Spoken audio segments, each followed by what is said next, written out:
this episode. Hello. Hello, everybody, and welcome back to the SWAN Pricing Show. My name is Filip Vucic. I'm a pricing mentor. And I'm Phil Sota. I'm the CEO and the owner of growth marketing agency Moyo and business mentor. So today we want to talk about profits. Profits being a fairly divisive world, not in like high corporate, but in like solopreneur, especially creative parts of the market, but also coaching part of the market.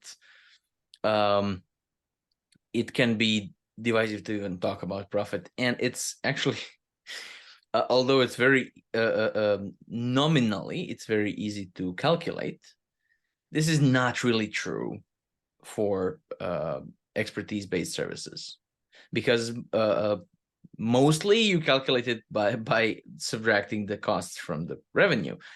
However, when you're making tuna fish or you're sweeping the floor, for other people, you know what your costs are. That's plain to see, right?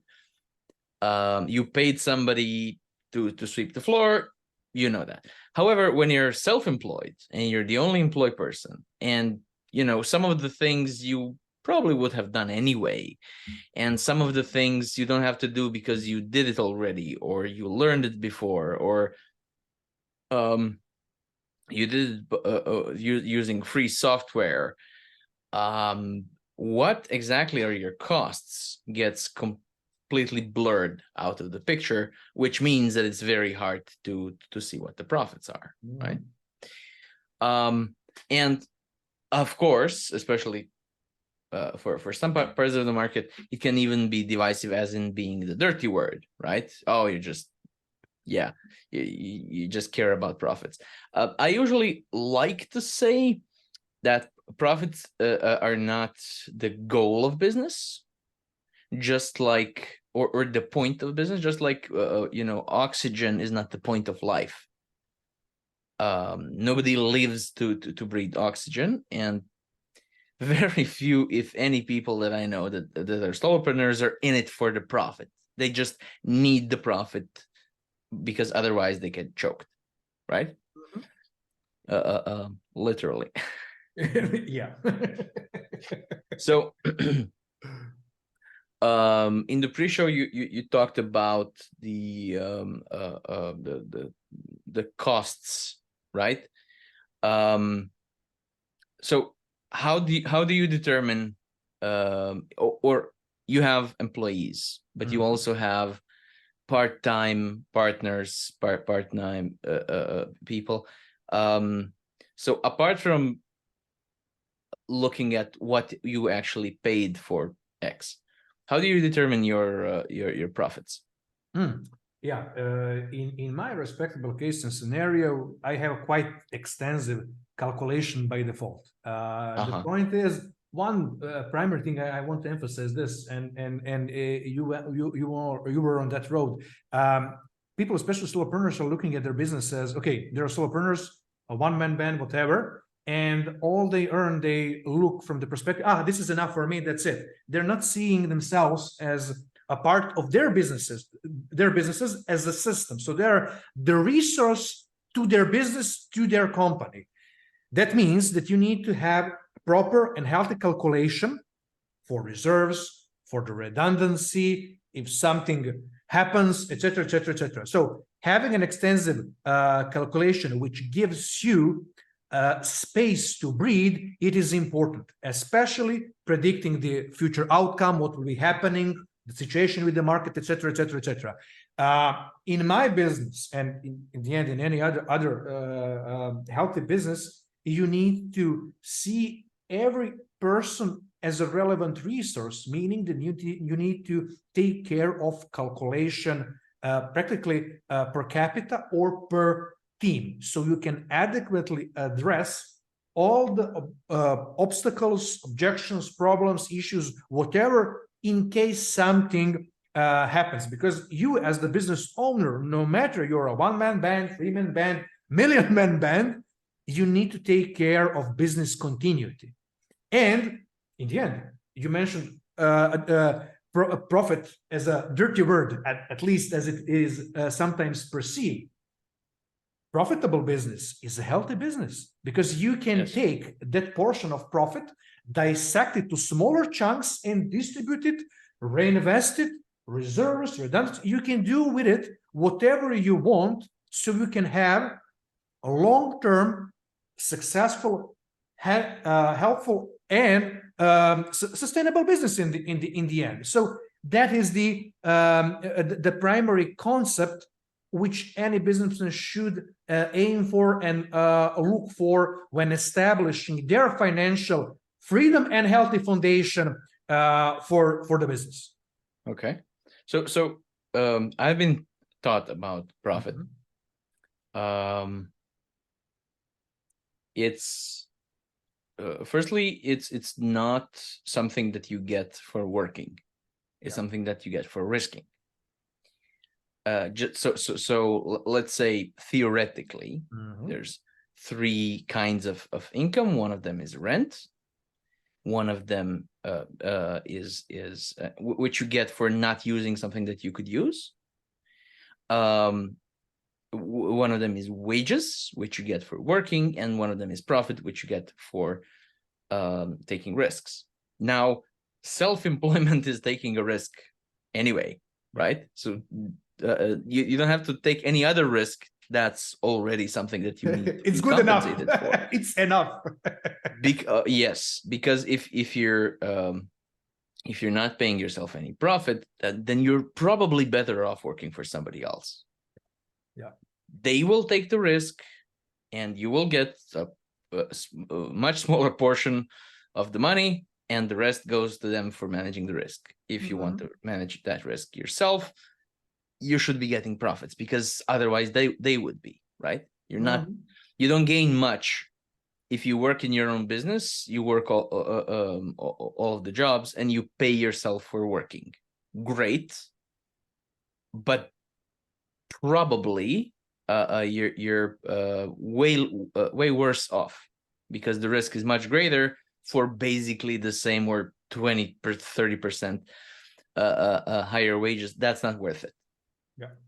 In most cases, that's not worth it. Yeah, definitely a good point. Just wanted to add in business, how I am operating by default, no matter the niche of my business, the majority in terms of profit is being accumulated through our risk taking, meaning being paid for the results we deliver. You have some fixed fees, etc., and it's cool. It's practically covering the cost, the opportunity cost, redundancy, reserves, etc., etc., etc.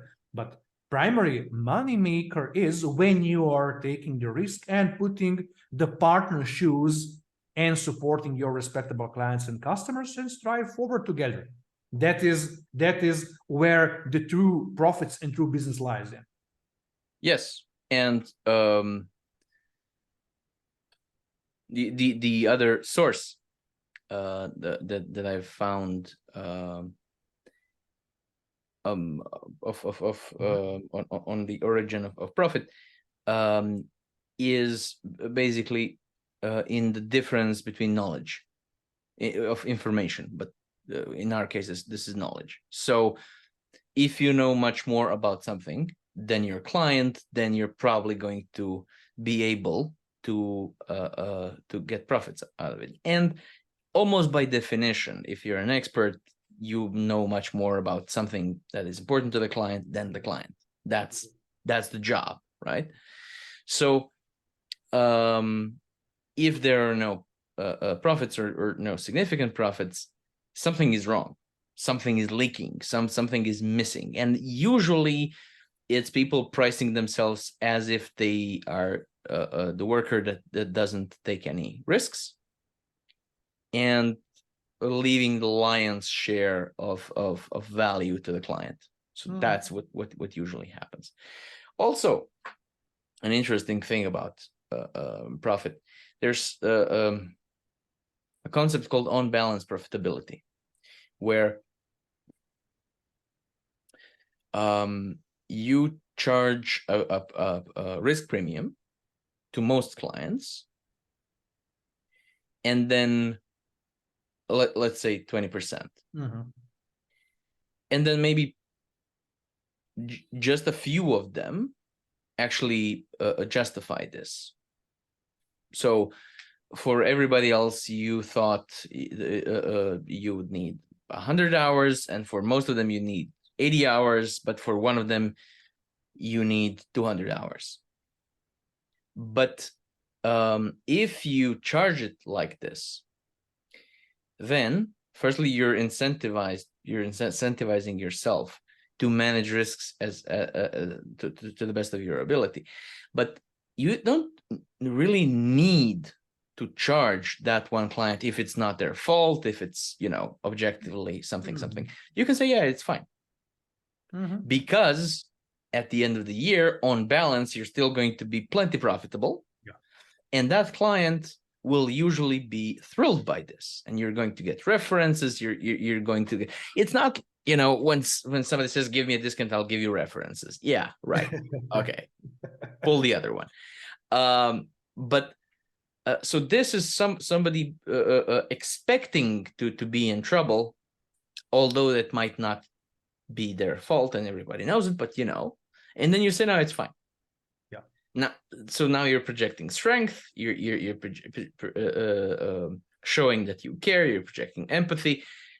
This is something that people can genuinely then recommend to somebody and say, look, the guy could have sent me another bill and he didn't, because it wasn't my fault.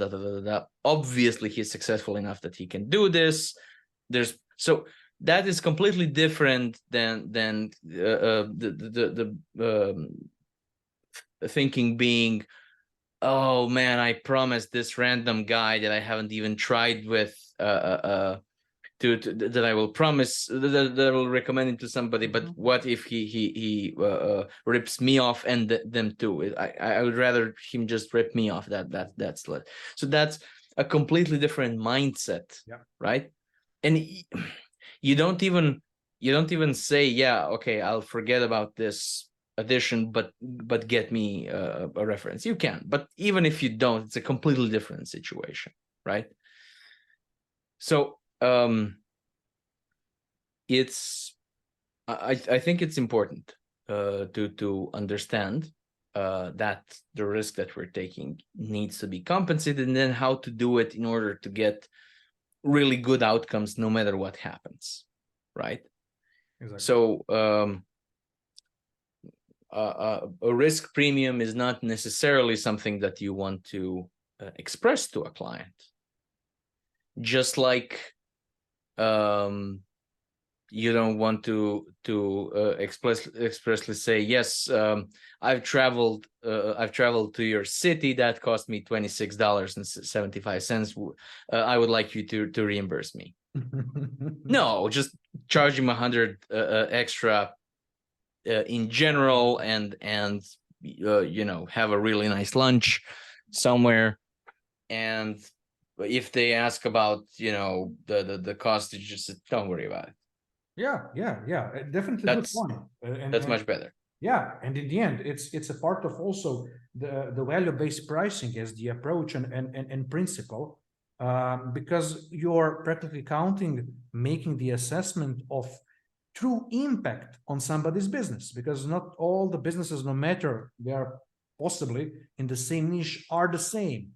Not the company size, nor the company complexity, the structure, their stage and status in business, etc., etc. So you need to make the proper risk assessment every time and set the proper foundation so you can be comfortable. As you said, very casually say, no worries about it.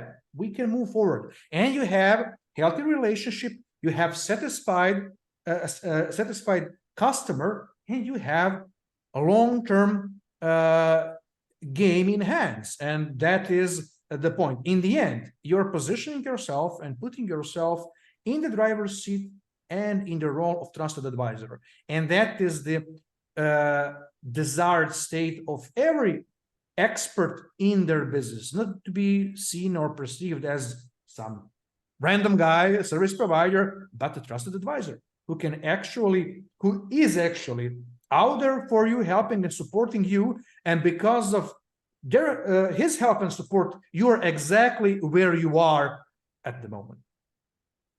Yeah. Yes.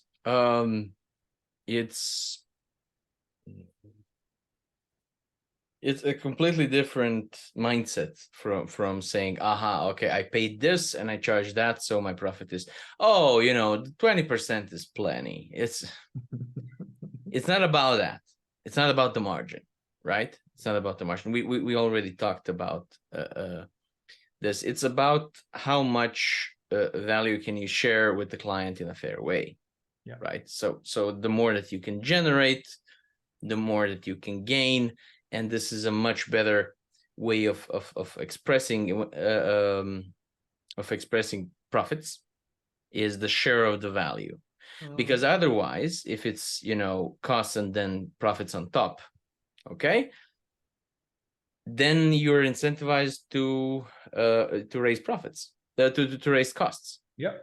So I had somebody on the Fearless Pricing podcast, and he works in security, and he talked about the incentive being, if the things are costed by hour, for people to scroll through tapes. Something happened, okay, now I have to look at these 3 weeks of footage. There could be a faster way of finding this out, but it's going to generate less hours. Yeah. And then it's about professional ethics. It's about this. There is such a thing as professional ethics. There is such a thing as morals. Those are all patches. Those are all papering over the cracks. And the fundamental crack is that the expert's incentive is to have more cost, because all of cost equals hours. Those hours don't cost him a lot of direct money. So more hours is in his interest, and less hours is in the client's interest. In value-based pricing, since you mentioned it, that is not the case. We both have the interest of having value go as high as possible. Yeah. Because that will generate most revenue for both of us, even when it's output based. So not outcome, but output. So that's why that very, very famous Pepsi rebrand, that was, I think, $1 million or something like that, had like 40 pages of ratios of the star to the moon, and so some helixes that occur in nature, and you just put stuff in there, because how can I give somebody one picture and say this is $1 million? And effectively that's all they needed, but this was completely unneeded sweating, because there's got to be some outcome. And the big consulting firms that have like 60 pages of stuff that could absolutely be written in like 2 pages tops, but now the client has to read more, the client has to store more, so interns get murdered writing it. So it's just padding, because there's got to be some outcome in it. No, it's just got to be value. And if you can, so I think value pricing is definitely a part of the profits conversation. And I think it's interesting to look at so the simplified model of, and I get asked this a lot. What do you mean? What do you mean get compensated for risk? The simplified model is a pirate treasure hunt. I like this one, because, as they say in the gaming community, everything is better with pirates. So a pirate treasure hunting expedition has people working. So, working the sails, scrubbing the deck, cooking, and whatever the ship needs. And usually the captain is not doing that, right? But the captain has the map, and he says where to go and where to dig, and he doesn't dig. The other guys dig. However, if the treasure is there, the captain has a much greater individual share than the other guys, right? But what happens if this fails? Then the captain hangs, and the other guys shall sell the ship and get their wages. Yeah. So this is why he's compensated, because none of the other people are willing to hang for this or not get compensated. He is willing to hang for this, and this is why he gets compensated if he's right. Yeah. So in that sense,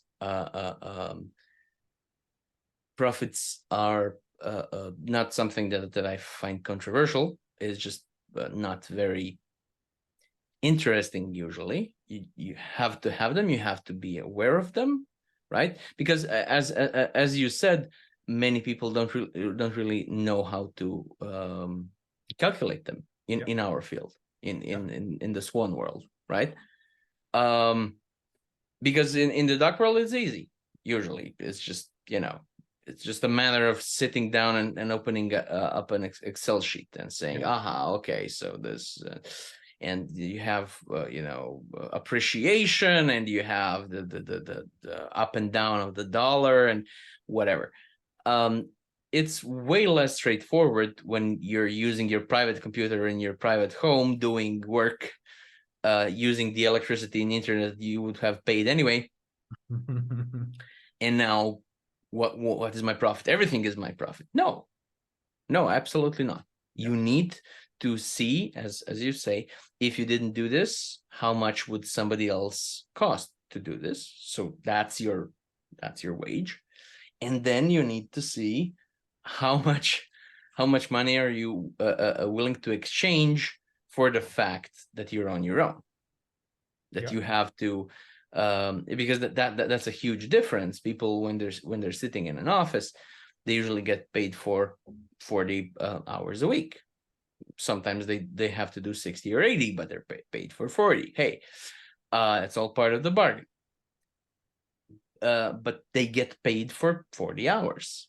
And when you're a solo, you don't get paid for 40 hours. You basically cannot have, or if you're not retained on a huge project, which is a risk in itself, because then you're basically employed. You only have one client. If you lose that client, you're going to lose a lot. And so unless that's the case, you very rarely going to go above, I don't know, 15 hours that you're being directly paid for. So those 15 hours have to be paid at least as much as the 40 were, which raises the cost per hour significantly, right? And then you're just compensated for working and not for risking. So cost is inadequate, an inadequate way of looking at profits. You have to look at cost and risk, and sometimes information differences, and then you can understand what you're doing, basically. And quite often what businesses, experts, solopreneurs are forgetting about, it's the opportunity cost portion of the story.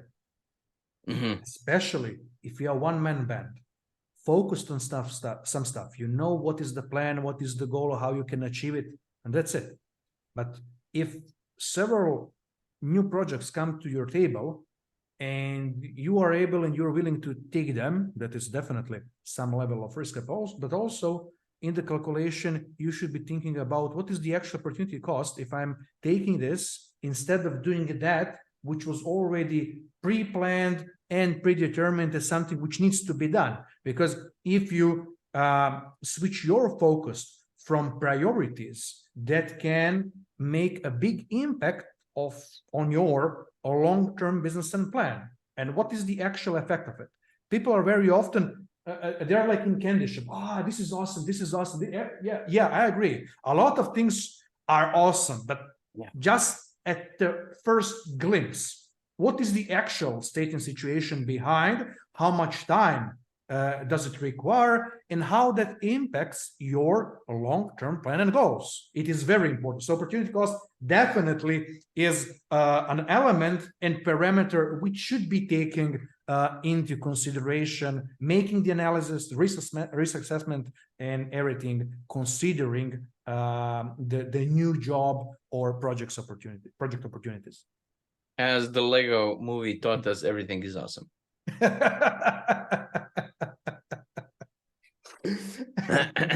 Right. Is there anything else that you wanted to say on this subject? No. I pretty much I've said all I had in my pipeline. Okay. The only thing that I might add is it's also, when we're talking about profits, it's maybe also good to look at how profitable your work will be for the client. Yeah. Because then you will feel less bad of, oh, you know, my direct costs are 200 without paying myself or for the risk, and I'm charging like 3,000. Yes, and then you realize that the client is going to get 130,000 profit from this, and then you say, yeah, I'm good. I'm okay. Yeah, I'm fine, right? So that's one consideration, that is profit but not yours, but it should be. So you can't always know this, but if you forget that it exists, you will also miss it when you would be able to determine this, right? So that doesn't mean that you should, you know, go in and ask for half or whatever, but just be informed and say, okay, yeah, maybe I don't know exactly, but they're going to make way more than 3,000. So 3,000 is fine. I had a client once who bragged about their client having, because they're really good with numbers, my client is, and their client had 19 times ROI. And I said, look, we all want to make clients happy. That's true. 19 times ROI. So a profit margin of almost 2,000%. That's too much, because you're going to have a happy client at twice the ROI, ecstatic client at 3 times the ROI. 19 times, they're still ecstatic. You're basically in the same level. Like 3, you're just losing a lot of money by not charging it correctly, right? So for the next client, for the next thing, we actually doubled the price and extended the period from like 2 months to a minimum of a year. And he was really nervous about it, and he described the situation. The client took the offer, flipped to the last page with the numbers, visibly relaxed his shoulder, and said, okay. That was at double the price. So yes, take care of the profitability that you bring, so you will feel better at taking it as well, because it's fine. It's fine, yeah. Right? Philip, where can people find you? People can find me on LinkedIn and also my consultancy page, philipzolota.com. People can find me pretty much everywhere these days. I think I publish like 15 things every week now, two shorts and 2 newsletters and podcast. And oh, by the way, this is the first episode that we're making after you were a guest at the Fearless Pricing podcast. That was really good. Cool. So, dear listener, until next time. Yeah, take care. Bye. Bye.